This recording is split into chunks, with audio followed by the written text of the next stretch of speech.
بطل افريقيا قدر ان هو يكسب اول مبارياته في كاس الانتر كونتيننتال. النهارده رجعنا لكم من جديد بتيشيرت بيراميدز الجديد اللي عليه نجمه افريقيا. الحمد لله ماتش امبارح عدى على خير، الفريق قدر يكسب سكور كويس. فريق اوكلاند سيتي فعلا فريق متواضع جدا. بيراميدز كان مسيطر على الماتش بالطول والعرض، لكن الاجواء في الاستاد كانت جميله جدا. هتافات الجماهير ما كانتش مبطله طول الماتش. عدد الجماهير فعلا ما كانش زي العدد اللي كان موجود يوم مباراه صن داونز، لكن العدد كان محترم. وتحيه كبيره لكل الناس اللي كانت موجوده في الاستاد، وكل الناس اللي كانت مشرفه على الهتافات وعلى التفاعل اللي كان موجود.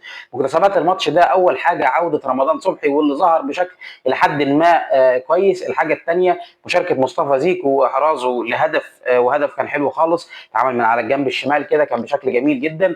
مشاركه عبد الرحمن مجدي، مشاركه مروان حمدي اللي قدر ان هو يجيب هدف كويس. يمكن في بعض اللعيبه ما كانش مستواهم احسن حاجه، وعلى راسهم فيستون مايلي. ان شاء الله ربنا يكرم ان شاء الله يوم الثلاث اللي جاي بعد اسبوع من النهارده قصاد اهلي جده في السعوديه. على الناحيه الثانيه في الدوري المصري الدنيا اشتعلت خالص وبشكل غريب خالص. الاهلي اتعادل مع انبي، وفي هدف كمان انبي جابه والحكم ما حسبوش، كان الماتش هيخلص 2-1.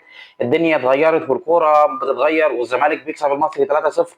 في حاجات غريبه كده بتحصل. ان شاء الله ربنا يكرم والمنتخب يوصل كاس العالم في الماتش اللي جاي، وبعدها نرجع نفوق لكم كده في الدوري، وان شاء الله نقدر نعدي اهل جده ونوصل للماتش قبل النهائي، وان شاء الله نلاعب باريس سان جيرمان في النهائي.